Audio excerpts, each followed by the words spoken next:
We are back. Now, our next guest is a premium performer in Utah's battle rap culture.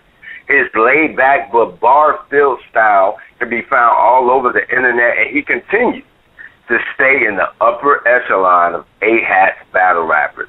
As mentioned before, his hard work is even attracting heavyweighters like Daylyt, who he will face off against at the end of the month. Ladies and gentlemen, give it up for the AHAT Utah champ, DJ Emerson Kennedy is in the building. Yeah, what's up, man? Thanks for having me. I appreciate you guys having me on. Oh, man, no doubt, man. What's good? You in Utah?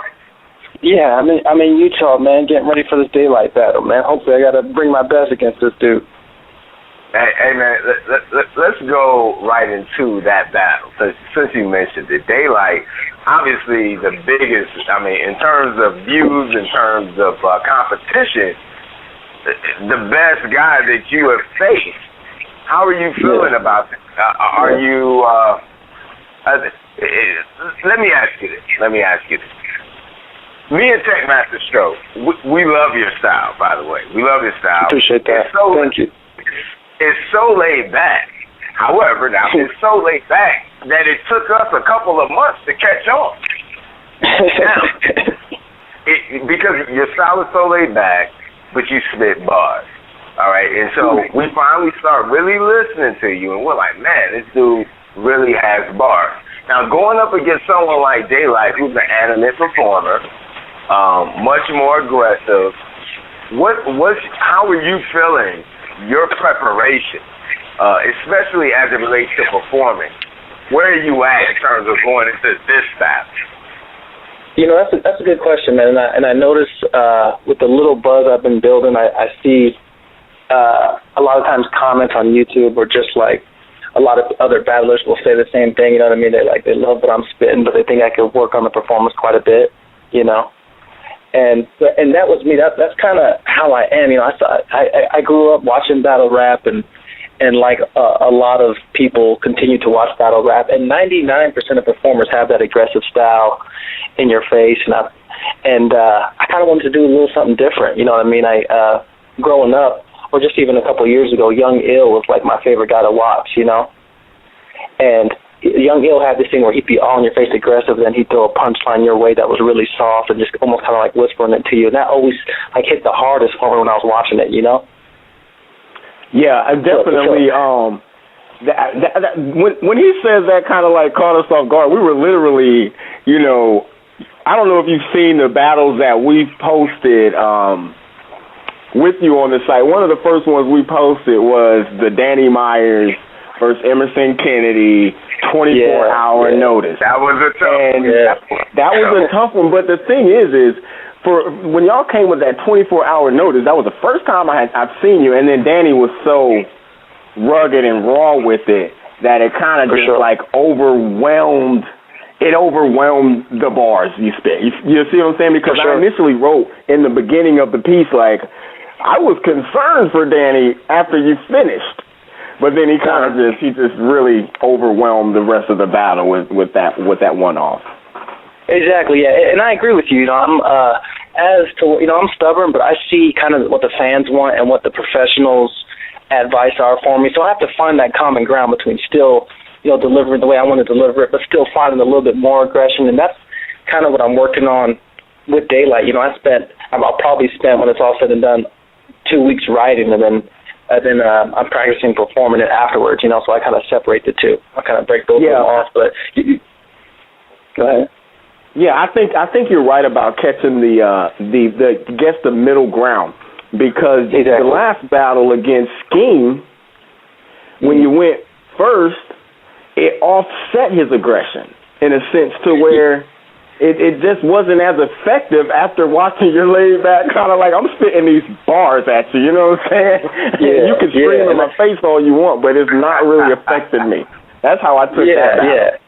And that's ultimately what I want to come across, but the thing is, with that style, there's some people that are so aggressive, like Danny. Danny was one of them. You know, if you watch that battle, when I watch that battle, I'm like, I'm getting murdered. You know what I mean? Because he is one of those dudes that's up in your face and, like, spits bars directly at you, you know. So, like I said, it's all about finding that balance, man. I think there's some times I could go really aggressive and some other times where I can just sneak it in there and let it set in a little bit, but it's all about finding that balance, and that's kind of what I'm trying to do against Daylyt. You know, Daylyt, I watched some battles of his, and he has aggression sometimes, but a lot of the time it's just like wordplay, you know what I mean, and not in your face too much. So I'm curious to see how that matchup's going to go and how it's going to look on camera, you know.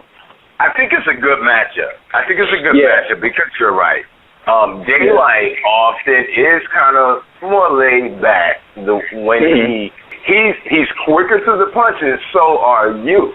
But my idea is this. Daylyt is known to do some incredible things in the ring, i.e. wear a Ku Klux Klan hood, i.e. take that hood off and Jesus wig. Like he's a great battler, but he also has his antics, and it all goes in the battle. By and large, I would put Daylyt as on the aggressive side. So going up against him, and this is a question I want to ask: do you have aspirations to grace the same stage that Daylyt will when he hits September 8th on SM3? You know, I do, man. Usually I'm a goal-oriented person, and no matter what I do, especially battle rap, which I spend so much time on, I definitely set goals for myself. But with battle rap's funny, man. If you don't look directly towards you and, you know, don't focus too much on the future, you get ate by anybody. You know what I mean? I've seen guys that are amazing, that are probably destined for great things, you know, catch a fade one night from some no-name dude, you know what I mean, and then their reputation is ruined, you know? Right. Absolutely. So I do have those aspirations, but to me, right now, the main focus is whoever I get put in front of me, I got to kill, man. You know, like, bottom line, like, if I keep having that attitude, whoever's in front of me, I got to kill and not underestimate. I feel like the chips will fall where they fall, you know? And if I'm meant for that, then it'll fall right there. You know, Daylyt was somebody who schemed his way to that stage. You know what I mean? And I don't mean that in terms of him not having the talent, but you could tell he was highly motivated, and for years he was like, I'm gonna be on URL. You know, and he was a guy that had, you know, plans on what to do and what he's gonna say, and it ended up working out for him. But the thing is, with successful people, you can't always just copy the format. You know what I mean? I can't go overseas and drop my pants overseas and hopefully URL will holler at me. You know. So I'm just someone that whoever they put in front of me is going to be a day at a time, and hopefully I just keep building momentum to where they can't deny me. Let me ask you that. Let me ask you that same question. Then, are you doing the same thing? I mean, honestly, me and Techmaster Stroh had off the record conversation. This is after we realized that you are a reputable battle rapper.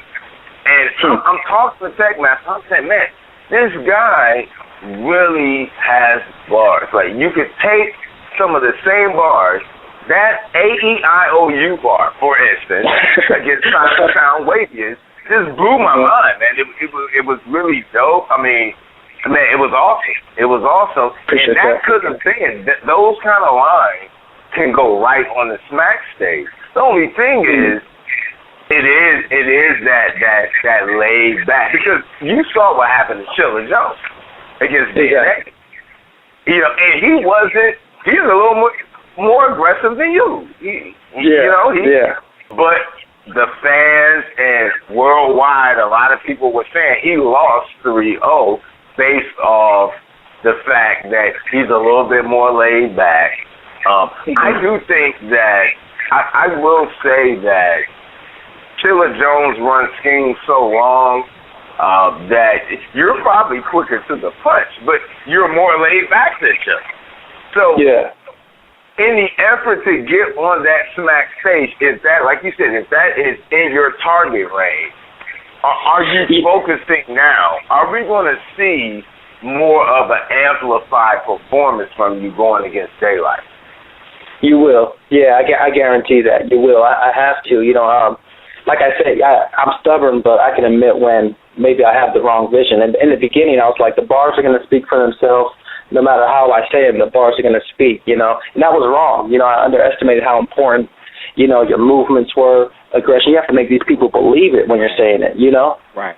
Absolutely. Yeah, and it's not just me adhering to what people want. It's just like, man, this is just the facts I gotta face. You know, if people want to see this, if people want to watch it and be entertained by what I'm saying, it also is going to be involved that aggression. You know, so that was the main focus for this Daylyt thing. You know, I'm like, I gotta come with bars, but I gotta show some aggression. You know, just to give the people what they want. At the end of the day, you know, when people lose battles or when people don't get the views they want, they make up excuses like, oh, people are hating or people don't recognize my skill. I'm like, at the end of the day, it's an entertainment business, man. It's like, are you not entertained? And you got to give the people what they want, you know, and that's bars and aggression and wordplay, and that's what I got to focus on. If I want to be serious about this battle, then you got to give the people what they want, and that's what I plan on doing against Daylyt.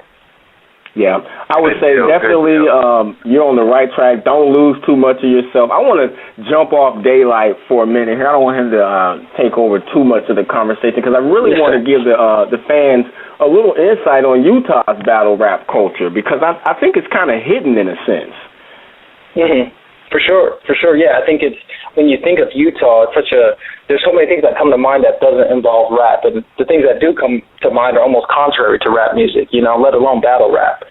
So the scene out here started, I mean, we had a guy out here named Nate who was involved with KOTD and said, you know, one day he's just going to start his league out here, and we had our growing pains completely. I mean, the first 15, 20 battles were just trash, man, like absolute trash. But there was growing pains with the battle league. You had to weed out who was going to perform, who's going to get views and things like that. And ever since then, that was about 4.5 years ago. Ever since then, people have taken to it like crazy. The one thing about these small states, and small being kind of almost uncultured, the one thing about these small states is that when there's a fad happening, they snowball so quick, man. They snowball so quick. It's why you see crazy fans at Spurs games, you know what I mean, and crazy fans at Sacramento Kings games. It's not because they're that good, but it's like there's nothing else to do in these small states, you know, in these small cities. So when something happens really quick, it snowballs so quickly, and the support and the momentum we've gotten has been incredible. And when that happens, the bar gets raised an incredible amount at an incredible rate, and people get weeded out. But the plus is people get a lot better too, you know, and it just so happened I was able to survive that kind of snowball momentum and find my own niche at AHAT because Danny and OD reached out, and now I get to, you know, have the opportunity to put on for my city and my state. What city are you rapping out of in Utah? Salt Lake City. Okay, awesome. Is that the main central hub there? You know, I figured that much, but I didn't want to assume. Yeah, it is. Yeah, it is. Yeah, it's the main city out here. Awesome. Yeah, we got a couple people rapping. I don't know if you guys follow Lefty Two Guns at all, who's out of Salt Lake as well. Yeah, in fact, your battle, like, there was speculation that your battle with Lefty Two Guns was one of the premier battles for the state of Utah. Was almost like, from what I was gathering, it almost seemed like he was the top dog at the time, and you were kind of stepping up to see if you could take that position. Am I wrong on that? How did that? What happened in that battle there? How did that take place? Yeah, you know, me and Left are good friends. We've been good friends for a while, and we have these on forums and Facebook and on the websites. The Utah people just wanted to see it, man, and we didn't necessarily want to battle each other. I think back of our mind, both of us knew we were better than the other person, you know. So we had no intentions of battling each other, but people kept requesting it nonstop, you know, ever since they saw the first couple of me and Lefty's battles. And so it was something we just did for the state, something we did for the city. AHAT was gracious enough to put it on their main page, and actually that kind of had a ripple effect in the way I battle now. If you look at all my battles before then, I was kind of into personals and finding out stuff about people and using that edge. And now, because of the reaction I had to that battle, because I used a couple of personals on Lefty, it's all punches now, man. It's all just bars and punches now, because I don't want people watching my battle in New York wondering what happened in Salt Lake City, Utah, and what I'm referencing, you know? Absolutely. Well, I'll tell you what, man. I watched that battle. We did a write-up on that, and classic battle to me. We didn't put it in the classics, but for me it was a classic battle. In the state of Utah, like you said, you don't think of hip-hop, you don't think of battle rap, and that was a premium brand of Utah, and letting the world know that Utah has hip-hop popping. We're going to go to commercial break, come right back, get right into this great debate. Let's do it, sir. Yes, sir.